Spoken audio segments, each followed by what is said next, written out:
Ko'pchilikka yoqmaydi bu gap, lekin aytish kerak. Internetda srazu Google'da chiqadi, uchinchi shaxslar aralashuvi deb. Mayli seni qalbing og'risin, seni u yerda do'pposlayotgan bo'lsin, boshqa qilsin, sen qaytib kelganingdan keyin bizga ortiqcha yuk bo'lasan. Men o'zbek kanalini ko'rmayman agar sport bo'lmasa. Sochi uzun bo'lsa, u o'g'il bola emas. Formula bor. Va bu formula erini bilishi kerak. Tamom. Qaynotani boshqani emas, u eri, yagona inson, eri bilan turmush o'rtog'i bilan kelishib qilishi kerak.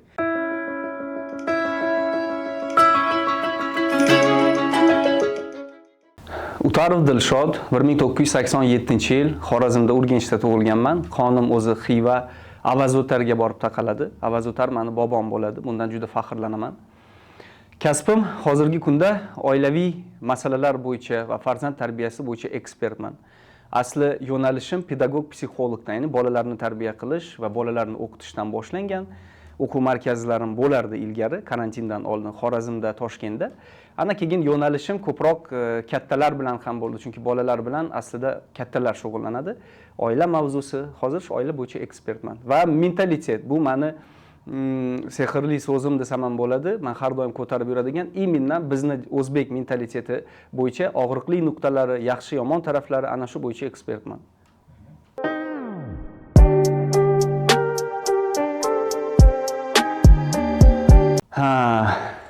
Endi muammo juda ko'p. Agarda uni asosiylarini aytadigan bo'lsak, ko'pchilikka yoqmaydi bu gap, lekin aytish kerak. Biz katta yosh bolalarmiz, afsuski. Millatimiz juda kuchli, millatimiz kelajagi, o'tmishi ham juda kuchli, lekin hozirgi kunda biz o'zimizga ham ulg'ayishga bermaymiz va bolalarimizga ham ulg'ayishga bermaymiz va ularni go'dak farzandlarni yoshidan qat'iy nazar aytyapman, ularni turmush qurishga undaymiz, bosim qilamiz. O'sha go'daklardan tug'ilgan farzand keyin ular ham go'dak bo'ladi. Men qaysi ma'noda go'dak deyapman? Turmush shunaqa jiddiy masalaki, u yerda ikkita alohida mustaqil shaxs bir-birini qabul qilib, ikkalasidan tashkil topgan bo'lishi kerak. Ammo bizda nima bo'ladi? Bizda uchinchi shaxslar ularni to'y qiladi, uchinchi shaxslar ularga boshidan uy qiladi, mashina qiladi, o'qishga ham yordam beradi. Bu degani ularni katta bo'lishiga biz yo'l qo'ymaymiz. Ana keyin ularni to'yini qilamiz. Ular to'y bo'lgandan keyin albatta bu hozir erkak ayol tanlamaydi, qiz bola ham baribir ota-onasiga qaram, o'g'il bolalar ham ota-onasiga qaram qaysidir ma'noda. Ana keyin qoidani ham ota-ona qo'yadi, hammasini ota-ona qo'yadi. Natijada mana bu ikkita o'zi mustaqil bo'lmagan oila, yana bir bor aytaman, ikkita shaxsdan iborat. Ularni qalbi, ularni ko'ngli, ularni dunyoqarashi birlashuvi mana shu. Ana keyin kattalar ularni boshqarishni boshlaydi va bu sipochka zanjir asrdan asrga o'tib kelyapti. Tabiiyki ulardan tug'ilgan farzand albatta u ham keyin go'dak bo'ladi. U 20 yosh bo'lsin, katta bo'lib, 30 yosh bo'lsin, bizda по-любому afsuski ota-onamizga qaram yoki qarzdor deb o'ylaymiz. Aslida bular nohaqlik biroz. Qaramlik bor, moliyaviy kerak bo'lsa, intellektual, emotsional hammasi borib turib, bizdagi eng asosiy muammo, shuning uchun ham hozir internetda qo'ysangiz, oilaviy O'zbekistondagi ajrimlarning eng asosiy sababi nima desangiz, internetda srazu Google'da chiqadi, uchinchi shaxslar aralashuvi deb. Chunki uchinchi shaxs nimaga aralashadi? Bu farzand shaxsiy chegara qo'ya olmaydi. Ota-ona yoki opa-singil mana bu oilam deb. Chunki qo'ya olmaydi. Aytdim-ku, uni o'zi hali yosh bola. Bu narsani negizida sani agarda ota-ona qiziga chida deyotgan bo'lsa, biza agarda sen qaytib keladigan bo'lsang, chidamasdan biz mahallani oldida sharmanda bo'lamiz. Bu yerda bizni manfaatimiz, bizni reputatsiyamiz birinchi navbatda seni qalbingdan ko'ra. Agarda sen chidamasang, mayli seni qalbing og'risin, seni u yerda do'pposlayotgan bo'lsin, boshqa qilsin, sen qaytib kelganingdan keyin bizga ortiqcha yuk bo'lasan. Shuning uchun sen yig'lasang yig'la, sen jabrlansang jabrlan. Qo'pol qilib aytganda, o'liging o'sha joydan chiqsin. Bunaqa gaplar bo'lgan. Behudaga men to'qiganim yo'q buni. O'liging o'sha joydan chiqsin, lekin bizga muammo tug'dirma. Ota-ona bo'lsa, aslida ota-onaning eng katta bu hayotda farzand uchun qilgan yaxshiligi va vazifasi bu o'sha farzandga tug'ilishidan toki ota-ona hayot ekan, toki oxirigacha do'st bo'lish. Men seni yoningda turaman. Agarda seni qalbing og'risa, seni qiynaladigan bo'lsang, suyanadigan odaming bo'lmasa, mana men borman. Menga suyansang bo'ladi. Yoshidan qat'iy nazar. Mana bunaqa pozitsiya bo'lishi kerak ota-onada. Chida o'tib ketadi boshqa, bu hech qachon muammoni rishat qilmagan. Oddiy misol aytaman. Biz tish davolatmaymiz. Biz tishni profilaktika qilmaymiz. Borib turib ko'rsatib ko'rmaymiz. Tish yiringlab ketmaguncha, uni udalit qilib olib tashlashgacha bormaguncha. Vaholanki agarda biz uni o'sha profilaktika qilsak, ozgina bizda muammo bo'ldi deguncha doktorga borsak, o'sha tish qolardi sog'lom bo'lib. Mana hamma narsani negizida nima yotibdi? Biz keyinga suramiz, go'yoki o'zi bilan o'zi hal bo'lib ketadi. U keyin boradida yiringlab, uni keyin udalit qilib tashlash kerak bo'ladi. Siqilma do'stim, bu dalda berishni oson yo'li. Bu lekin hammasi o'tib ketadi degan narsa hech kimga dalda bermaydi. Любой odam agarda dard bilan kelgan bo'lsa, uni eshitish kerak. Unga yordam berishni eng katta yo'li uni eshitish kerak, bag'riga bosish kerak. Hammasiga keladigan bo'lsak, balkim o'tib ketar ham. Lekin o'tib ketmasligi ham mumkin. O'sha muammo, asosiysi muammoni yechish kerak. Ana o'shandan keyin qayta qadam. Muammo har doim bo'ladi. Bu hayot. Bu muammolardan iborat hayot. Muammoni yechish kerak, dalish qadam qo'yib ketaverish kerak va hayotning muammosi va go'zal taraflari bilan ikkalasini birga qabul qilishni bilish kerak.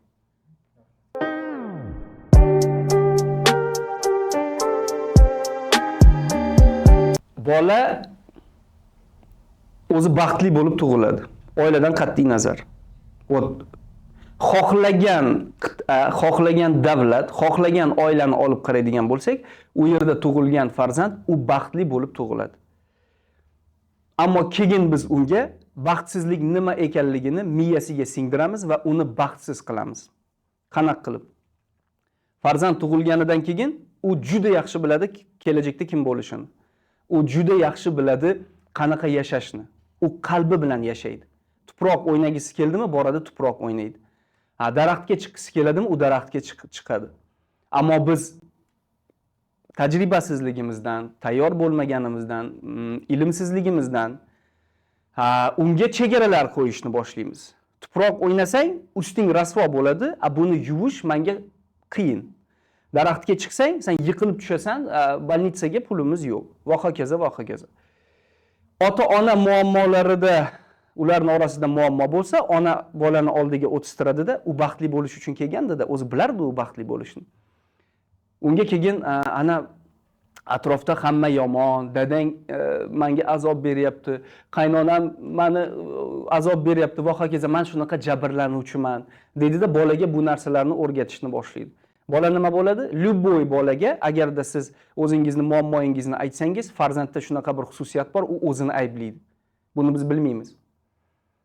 Biz o'ylaymizki, unga aytayotgan paytim buni rahmi kelib, qachondir ulg'aysa menga keyin qaraydi, menga mehribon bo'ladi. U o'zini ayblayotgan bo'ladi o'sha payt. Tabiiyki, u keyin baxtsizlik sari qadam qo'ya boshlaydi. Farzandlar, любой farzand u bizni kerak bo'lsa ustozimiz, undan ko'p narsa o'rgansak bo'ladi. U baxtli bo'lish sirlarini juda yaxshi biladi, chunki u tepadan tushgan. U ideal hayotdan kelgan. Ana keyin biz uni baxtsiz qilishga yo'llaymiz, undaymiz va uni baxtsiz qilib qo'yamiz. Farzand baxtli bo'lib katta bo'ladi, ota-onalar sog'lom fikrli bo'lsa, ota-onalar baxtli bo'lsa va ular unga baxtsiz bo'lishiga yo'l qo'yib bermasa, baxtli bo'lishiga xalaqit qilmasa. Bu juda nisbiy va keng tushuncha, buni bilamiz. Bu mavhum tushuncha baxt degani va kim o'ylab topgan bu so'zni bilmadim-u, lekin buni yomon personaj o'ylab topgan. Ya'ni hozir men sizga tushuntiraman. Baxt biz har doim intilayotgan va nima bizni atrofimizda qanaqa baxt bo'lmasin, nima narsaga erishishimizdan qat'iy nazar, o'sha joyda qayerdadir bir utopiya bor, o'sha baxt bor va o'shanga qarab men har doim intilishim kerak degan tushunchani berib qo'yadi bizni xalqga, millatga. Puli ko'pda ham baxtsizlik, oilasida hammasi joyida ham o'zini yomon his qiladi jamiyatimizda. Puli ham bor, oilasi ham bor, o'zi ham sog'lom, u ham o'sha baxtni qayerdandir qidiryapti. Ya'ni men nimaga yomon personaj buni o'ylab topgan deyapman. Xalqni orasiga umuman mana shu butun insoniyatni ongiga baxt degan utopiyani tashlab qo'yibdi. Xuddiki o'sha sabzini orqasidan yugurib yuradigan quyon bor-ku. O'sha baxt qayerdadir bor, sen unga butun umr intilib yashashing kerak deb. Nega yomon personaj? Chunki u bizga qarshi. Qaysi ma'noda? Aslida hech qaysi bunaqa utopiya yo'q. Baxt degan tushuncha qayerdadir emas. Baxt bizni mana shu yerda hozir nimamiz bo'lsa, qanaqa yashayotgan bo'lsak, bugungi kunimiz, atrofimiz hammada baxt bor. Lekin biz uni har doim qayerdandir izlaymiz. Go'yoki baxtga erishish uchun nimalarnidir qilish kerak. Oddiy narsa bu. Baxt mana bugungi kunimiz, atrofimiz, farzandimiz, mana suv, mana gapirayotganim, tilim, eshitayotganim, bular hammasi baxt. Qolgani utopiya.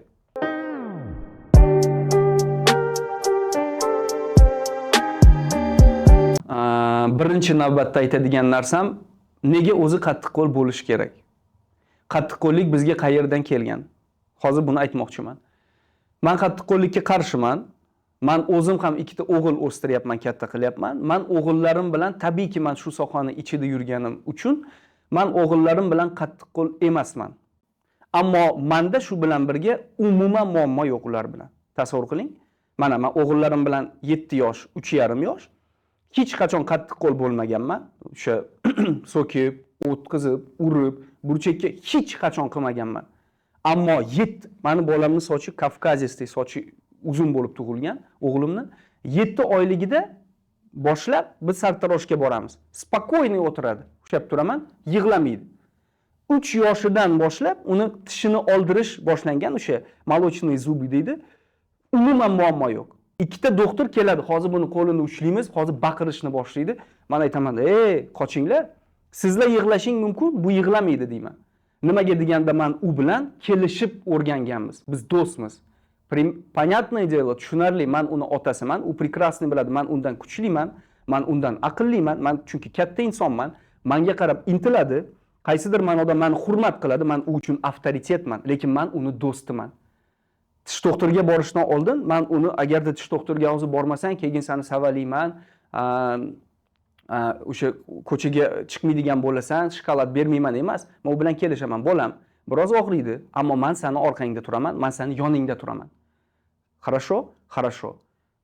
Может, keyin nimadir olib berishim mumkin, lekin men u bilan kelishaman. Qattiqqo'llik degan narsaga men nimaga qarshiman? Bizni jamiyatdan kelib chiqib aytaman. Bizda farzand oilada kimdandir qo'rqishi kerak deb bolani tarbiya qilishadi. Bu ilmsizlik. Nimaga? Qachon farzandni biz qattiqqo'llik yoki qo'rqitib tarbiya qilamiz, qachonki biz uni qanday boshqarishni bilmasak, uni miyasini bilmasak, uni tarbiyalash yo'llarini bilmasak, ilmsiz bo'lsak. Ya'ni qo'rqitish bu uni tobe qilish.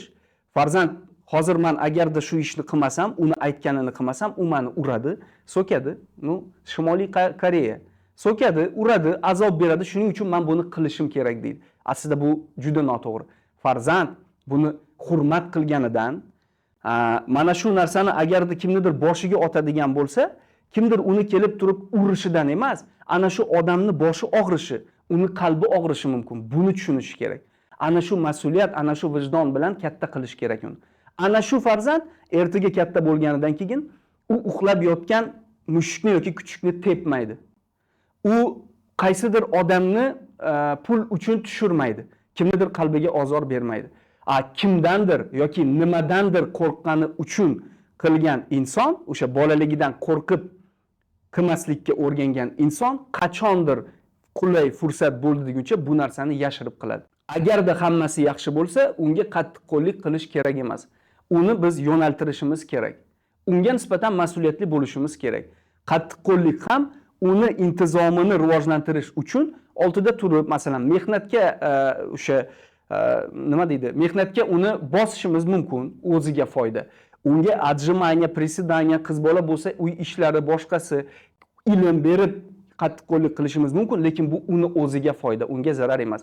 Ammo farzand har doim bilishi kerak, bu narsani, что biz ota-onamiz unga Azroil emasmiz, biz maxluq emasmiz, u qo'rqishi kerak bo'lgan inson emas.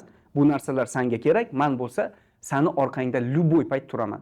Farzand bizga quloqsiz bo'lishi bu normal holat. Juda normal holat. Farzand erka bo'lishi bu normal holat. U erka bo'lish uchun tug'ilgan. Faqatgina erka farzand u sakraydi, u to'polon qiladi, bizga noqulay, bizni boshimiz og'riydi. Keyin uni o'sha ramkaga tiqamiz. Spogina, o'sha xo'p bo'ladi deb bitta joyda o'tir, mana shu tarbiya deb hisob. Bu tarbiya emas, u tarbiyali emas. U shaxsini sindirgan hisoblanadi. Ya'ni biz uni sindirganmiz. Erka bo'lib ketishi bu normal holat. Farzandga unga mehr berish kerak, u erkalashi kerak. U nima qiladi? U hozir mehrga to'yishi kerak. O'sha mehrni berishimiz kerak. Biz undan 5 yosh, 6 yosh, boring 8 yosh undan katta kostyum shimdagi jim o'tiradigan diplomatni yasaymiz. Maktabda ham shunaqa, uyda ham shunaqa. Kelajakda keyin u xursandchilik nimaligini bilmay qoladi. Qovog'i osilgan, hayotga seri ko'z bilan qaraydigan bitta narsa. Yomon yo'lga kirmaydi hech qaysi farzand agarda uni ota-onasi aslida yomon bo'lmasa. Farzand uni ota-onasiga qarab xulosa qiladi. Hech qanaqa bunaqa o'g'ri yoki bo'lmasa birovni o'ldiradigan bo'lmaydi agarda uni psixikasi sog'lom bo'lsa. Psixika esa o'z navbatida bizni ana shu qattiqqo'llikdan kelib chiqadi. Lyuboy butun dunyoda qamoqlarni, turmalarni olib qarasangiz, insonlarni o'ldiradigan, qizlarni zo'rlaydigan jinoyatchilar hammasi bolalikda juda og'ir qattiqqo'llik ko'rgan bolalar. Biz qo'rqamiz bu farzandni agarda qattiqqo'l ushlamasak, qachondir bu yomon yo'lga kirmaydi. U yomon yo'lga kirishni bilmaydi. Qattiqqo'llik bilan emas, unga vijdonini tarbiyalab, mas'uliyat bilan xavflardan uni qutqarishimiz kerak. Yo'nalishda agarda qoqiladigan bo'lsa, to'xta. Endi bunda o'tmaysan, bu tarafdan o'tish. Qolganini u kuzatib, ota-onasini gapi, so'zi, xatti-harakati, atrof muhit u o'rganib ketaveradi. U yomon yo'lga kirmaydi. Agarda yomon yo'lga kiradigan inson oldiga uchrab qolganda ham unda solishtirish uchun o'sha fikr bo'ladi. Bu nimang to'g'ri kelmaydi menga, chunki bunda men o'zim azob chekaman, boshqalar azob chekadi va buni oqibati yomonlik bilan tugaydi. Bular ham stereotip. Men 100% ayta olaman, chunki men bolalar bilan ishlashdan boshlaganman.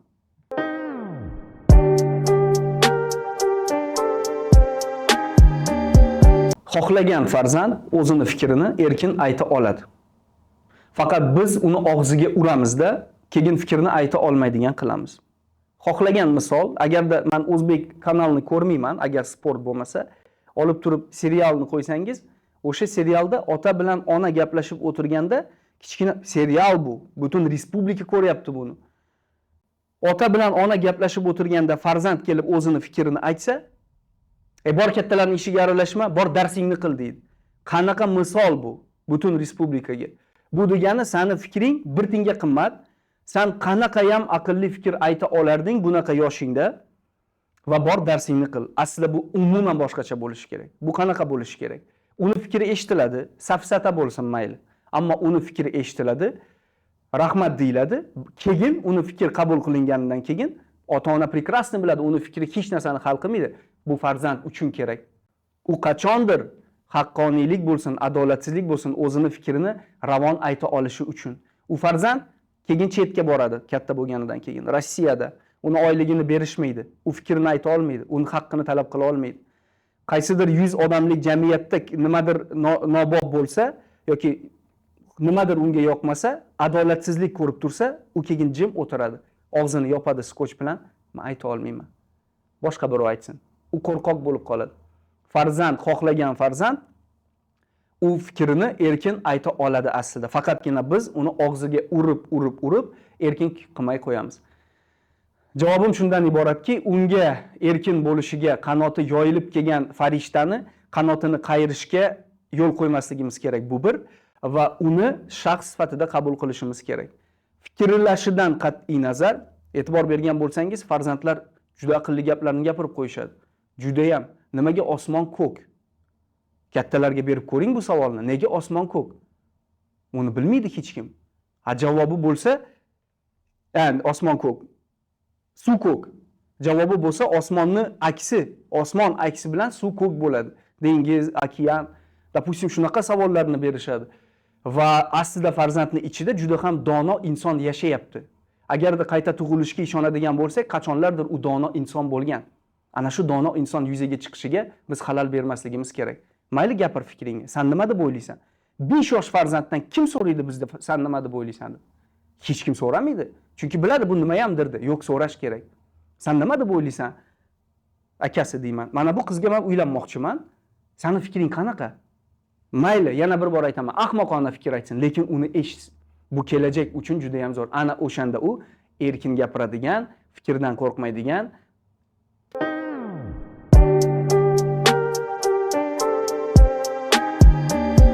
Nimaga farzandlar ota-onasiga erkin muloqot qila olmaydi? Bu ota-onaning qilgan xatosi. Ota-ona ham farzandni tarbiyalashni u kitobdan o'rgangan emas, понятное дело. Massaro e-book'ini 3 dan keyin kech degan kitobini olib, uni ochib o'qib farzand tarbiya qilgan emas. U ham ota-bobolarimiz o'zini ota-onasidan kelib chiqib tarbiya qiladi. Bu tarbiya nimaga asoslangan? Farzand seni yuzingga tikka qarab turishi kerak emas. U kerak bo'lsa ko'p savol berishi ham kerak emas. Biz savol bersak javob berishi kerak. Tikka qaramasligi kerak, xo'p bo'ladi deyish kerak. O'sha burchakka borib o'tir desak, bizga noqulay bo'lgan payti o'sha burchakda o'tirish kerak. Maktabda ham u farzand mana bunaqa qilib o'tirishi kerak. Chunki og'zini ochsa, unga bir tuzum kalit boshiga kelishi mumkin.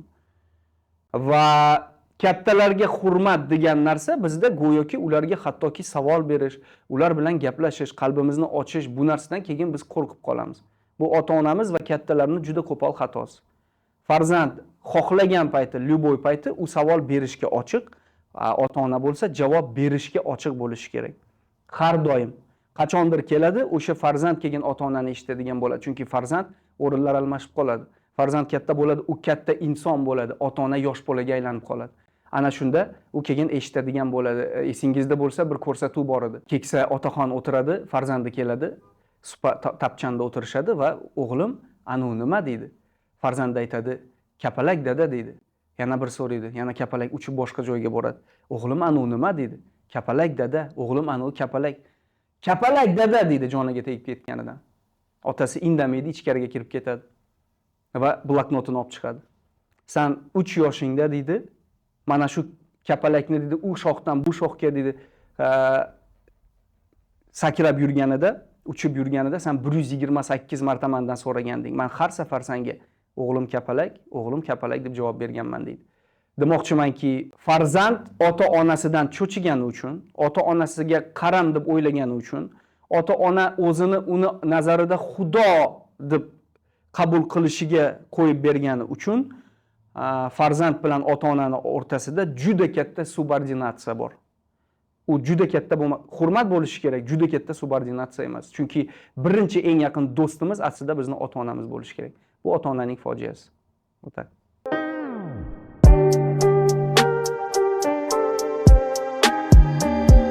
Bu gap ham stereotip, to'g'ri, lekin tabiatan shunaqa gipoteza bor. Erkaklar Mars planetasidan, ayollar Veneradan degan kitob bor. Mana shu kitob bo'yicha ilgari agarda bizni tabiatan shakllanish davrimizga yetib boradigan bo'lsak, erkaklar o'zini yomon his qilgan payti tog'ni g'origa kirib ketishgan yolg'iz. O'sha joyda yolg'iz o'zi bilan o'zi переживать qilib, mana shu hissiyotlari, mana shu og'ir muammolari, dardlarini yechgandan keyin, uspokoyitsa qilgandan keyin, ona keyin qaytib kelgan. Ilgari shunaqa narsa bo'lgan. Ya'ni agarda erkak boshqalarning oldida o'sha yig'lasa, boshqa qilsa, bu zaiflikdek qabul qilingandek tabiatan.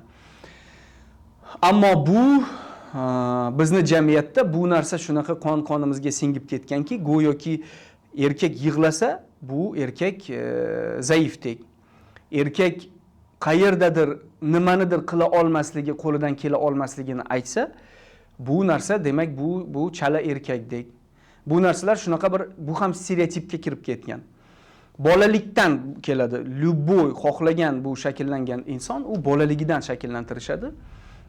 Mana eng katta bizning jamiyatimizning fojiasi. O'g'il bola yig'lamaydi.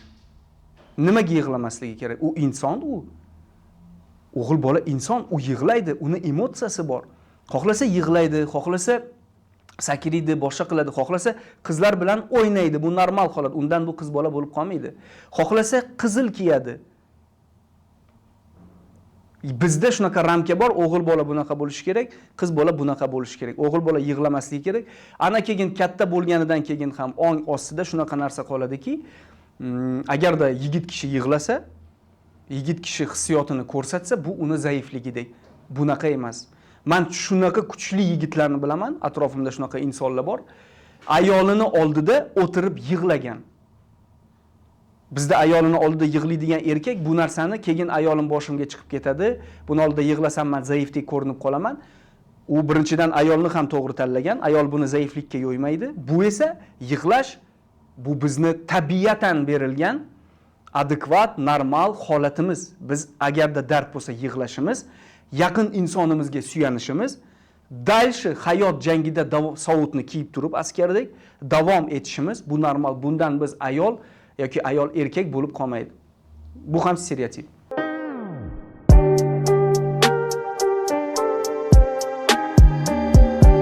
Juda ko'p. Men aytaman desam ertalabgacha bu narsani aytishim mumkin. Hozirgi vaziyatdan kelib chiqib aytaman sizga. Mana shu sariq rubashkada yigitni siz har kun uchratasizmi? Har kun uchratmaysiz. Menda rozovoy ham bor. Menda qip-qizil sviterim bor. Qip-qizil. Televideniyaga chaqirishadi ko'p.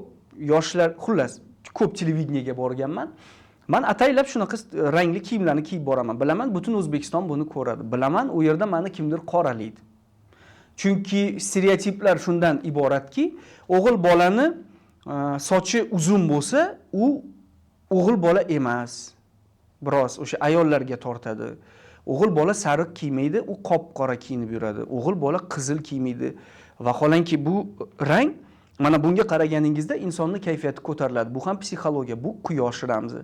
Bu yorug'lik ramzi, bu o'ziga ishonch ramzi. Agar men qop-qoraga har doim qaraydigan bo'lsam, meni miyam ham, qalbim ham qorayishni boshlaydi. Atrofga kulrang bo'lib ko'rinishni boshlaydi. Tasavvur qiling. Realniy stereotip. Agarda meni sochim, hozir meni sochim uzun bo'lganida, meni juda qoralashgan bo'lishardi. Qachondir uzun bo'lishi ham mumkin. Men buni qilishim mumkin. Meni o'zimga yoqadi. Ammo jamiyat shunaqa tuzilganki, soching uzunroq bo'lsa, sen demak qiz bolaga ko'proq yaqinsan. Bu qiz bolalar qiladigan narsa. Vaholanki Messi deb yotgan ketidan u Messi deb ajralib qolganda-yu, Ronaldomi, Messimi? Messini sochi mana shu joyga kelgan. Unga sen balez qilding, uni sen yaxshi ko'rding. Nega uni sochiga qarab turib sen uni turay, men Ronaldoga qilaman. Ahad Xudoyorov degan yigit chiqqan hozir, atlet, Schwarzenegger. Juda zo'r, ijobiy qarayman unga. Yarim O'zbekistonni orqasidan ergashtirib yuribdi. Men u yigitni sochiga e'tibor berganmisiz? U abadok taqadi. Lekin unga hech kim aytmayapti, sochingga qara, demayapti. Uni orqasidan ergashyapti, chunki u kachokda. Men kachok bo'lsam, men aql bermaydigan, prosta atlet bo'ladigan bo'lsam, buni normal qabul qilishgan bo'lardi. Stereotip shundan iboratki, bizda ramkalar juda ko'p. Yigit mana shunaqa bo'lishi kerak, qiz bunaqa bo'lishi kerak, bola bunaqa bo'lishi kerak. Aslida ramka bo'lishi kerak emas. Unga yoqyaptimi? Uni dunyoqarashi shunaqami? Atrofga ozor bermayaptimi? Gitarist bo'lishi mumkin, uni dunyoqarashi absolyutno boshqacha. Uni sochi uzun bo'lishi mumkin, u qizil kiyishi mumkin, sariq kiyishi mumkin. Bu uni dunyoqarashi. Seni dunyoqarashing boshqacha. Mayli qora kiy, mayli soqol qo'y, mayli sochingni kalga oldir. Bu seni dunyoqarashing. Lekin ramka qo'yishga, radikal bunaqa fikrlar bildirishga haqqing yo'q hech kimni. O'ta.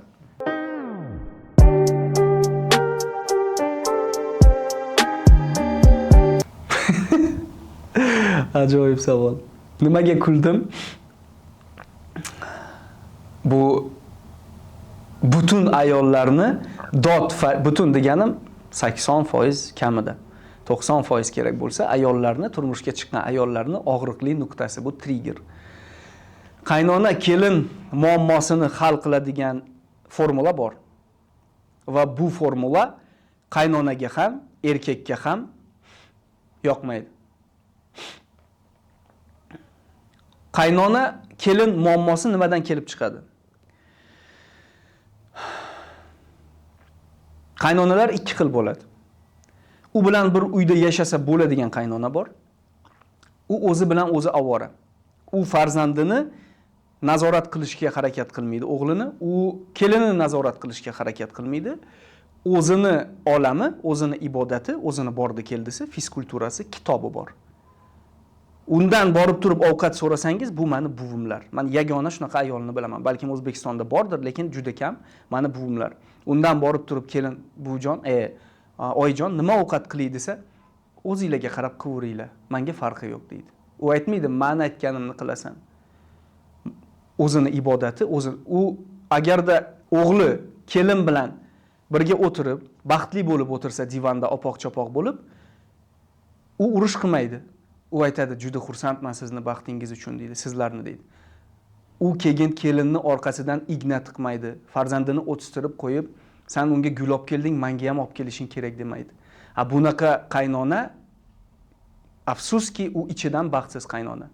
Bunaqa qaynona bilan muammoni hal qilish, aynan mana shu toifa qaynonalar orqali kelin qaynona muammosi chiqadi. Aytishingiz mumkin, kelinda ham ayb bor. Kelin aslida erini bilishi kerak. Tamom. Qaynotani boshqani emas, u eri, yagona inson, eri bilan, turmush o'rtog'i bilan kelishib qilishi kerak. Agar shu kelin yomon bo'lsin, yovuz bo'lsin, jodugar bo'lsin, lekin eri bilan baxtlimi, eriga ma'qul kelyaptimi, u boshqa insonlarga ma'qul kelishga majbur emas. Va agarda qaynota oldida yashab ular bilan muammo chiqiladigan bo'lsa, bu yerda yagona yo'li chetdan turib ularga muruvvat ko'rsatish. Bizni xalq uchun bu fojia. Ya'ni alohida chiqadigan bo'lsa, ota-onangni tashlab ketding, boshqa, bu normal holat, tashlab ketish emas u. Ularni cho'lda hech kim tashlab ketgani yo'q. Chetdan turib, o'sha joydan turib, qo'rg'onini, o'zini qurgan oilasini, inini, bu kerak bo'lsa dinda ham bor, himoya qilib, ularni psixikasi, sog'lom kelajagi, ayolini xotirjamligini himoya qilib, o'sha joydan turib birga muruvvat ko'rsatish ota-onasiga. Chunki bu ota-onani, bu toifa ota-onani o'zgartirib bo'lmaydi. Ular o'zgarishni xohlashmaydi, buni ular bilishmaydi ham. Ular yaxshi inson, ammo faqat alohida chiqib yashash. Buning uchun o'g'ilni o'zi sog'lom fikrli, ota-ona xudo emas, ular ham inson, ular ham nohaq bo'lishlari mumkin, ular ham xato qilishlari mumkin, buni tushunishi kerak. Buning uchun unga ilm kerak. Qo'rg'on quradi, ota-onasiga "Men sizlarni yaxshi ko'raman, lekin iltimos meni baxtimdan ayirmang. Chunki bu baxtni men ayirsangiz, boshqasini olib kelaman." Bu bilan ham xuddi shunaqa narsa bo'ladi. 8 ta kelin almashtiraveray, men shunaqa situatsiyaga uchrayman. Chunki muammoning asl sababi, afsuski, bizni ota-onamizni xatti-harakati, qalbidagi bo'shliqi, baxtsizligida.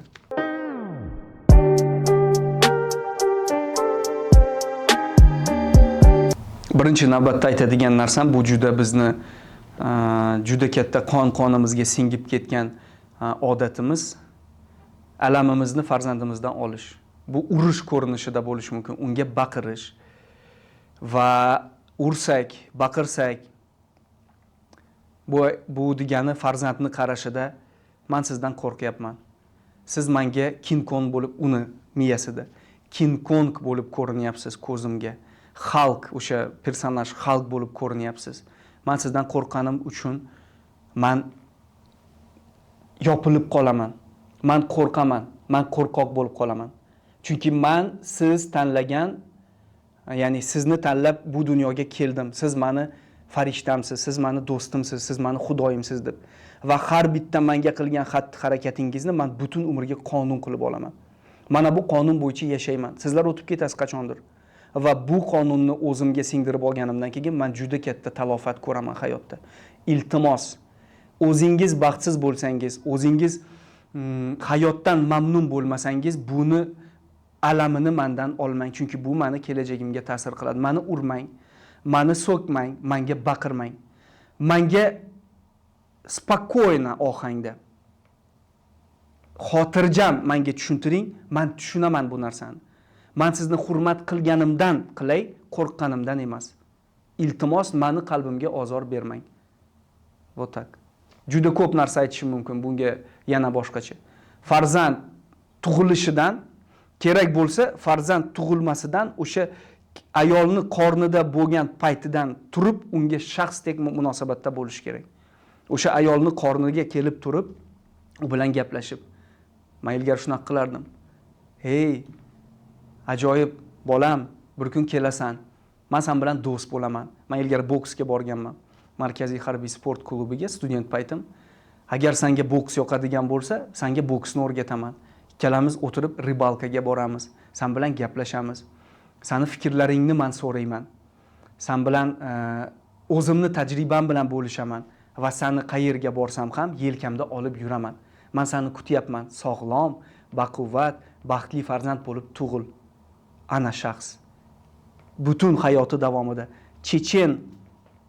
chechenets menimcha yoki bo'lmasa Dog'istonlik erkakning videosini ko'rdim. Quloqlari pachoq, понятно, ular kurashchi bo'lishadi. Va ertalab saharlab 4:30da trenirovkaga nimagadir tursa, o'g'li turib keladi, 5 yosh. Keyin o'g'lini quchoqlaydi, o'sha chechenец aytadi. O'g'lim deydi, rahmat senga, qara deydi, sen men bilan zanimatsiya qilasan. Sen meni do'stimsan. Sen har doim men bilan birga turasan, birga zanimatsiya qilasan men bilan sport bilan. Va umuman men juda xursandman. Senday do'stim borligidan men xursandman deydi. Va har doim seni yoningda turaman. Har doim sen bilan birga bo'laman. Meni yaxshi ko'rasan? Ha, men ham seni yaxshi ko'raman. Mana qanaqa bo'lishi kerak aslida farzandga bo'lgan munosabat. Biz o'ylaymiz, bundan keyin farzand bizni boshimizga chiqib oladi. Yo'q. Bu farzand chechenlarni ko'ring, Dog'istonni ko'ring, butun dunyoni titratyapti. Ha, ular behudaga emas, ularni ota tarbiyalayapti, ona emas. Va ularni ota seni orqangda tog'ing bor. Birovga ozor berma, vperyod. Men seni qiynashim mumkin qaysi ma'noda? Trenirovkada, ilmda, tarbiyada. Ammo bu narsalar seni kelajaging uchun yaxshi va har doim agarda men seni o'rmonga olib borib, ko'zingni bog'lab, ertagacha mana shu yerda mensiz o'tir, ana shunda haqiqiy erkak bo'lasan. Ertagacha ko'zingni ochmaysan lekin deb turib ketsam ham bilginki o'sha daraxtning orqasida men yashirinib turgan bo'laman. Ko'zini farzand ochganidan keyin, otajon, men erkak bo'ldimmi? Ha, bir kun chidab berding. Keldingizmi? Men ketganim yo'q edi bolam. Men seni yoningda turgandim. Faqatgina bu narsa seni ertaga erkak qiladi va men seni tog'ingman. Mana qanaqa bo'lishi kerak tarbiya.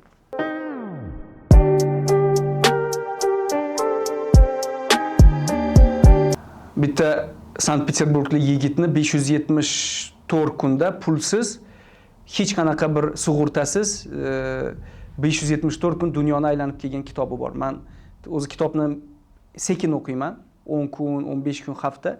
Bu kitobni 3 kunda o'qiganman. O'sha yigitni qaytib kelgan, umuman boshqa inson bo'lib qaytib kelgan mana shu kitob. Ashullachi. Mayli, banalniy javob bo'lsin, qalbing bilan yasha bo'lsin. Munosabatga qarab. Agarda yolg'izlikni meni tark etishdi va men yolg'izman, atrofdagi insonlar meni aslida baxtli qila olishardi deb qarasangiz, yolg'izlik dard. Agarda yolg'izlikni bu o'zing bilan, bu yaratgan bilan birlashish, ichki ovozingni eshitish, o'zingni hayoting, baxtingni analiz qilish va bu dam olish uchun imkoniyat deb qarasangiz, mana bu baxt.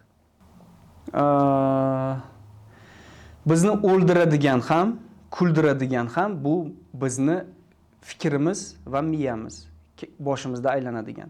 60 mingta primerna fikr aylanadigan bo'lsa, ana shularni filtrlash kerak. Jismonan qaraganda men kuniga 15-20 kilometr yuraman. Yurgim kelganda yuraman, chunki men odamlarning dardini eshitaman. Bu esa meni baxtliroq qiladi, bu dardlarni to'kadi va men hozirgi kunda ilgari sal boshqacharoq edi, uje men xayollarim, misollarimni filtrlayman. Chunki ko'proq shukr qilishga o'zimni majburlaganman va bundan hayotim go'zallashdi.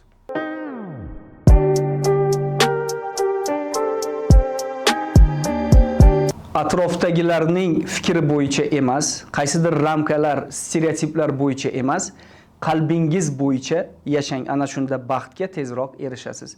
Va ishoning, umuman hayotda sinov ko'p bo'ladi va Xudo sizga o'zingizni kuchingiz yetmaydigan sinov bermaydi.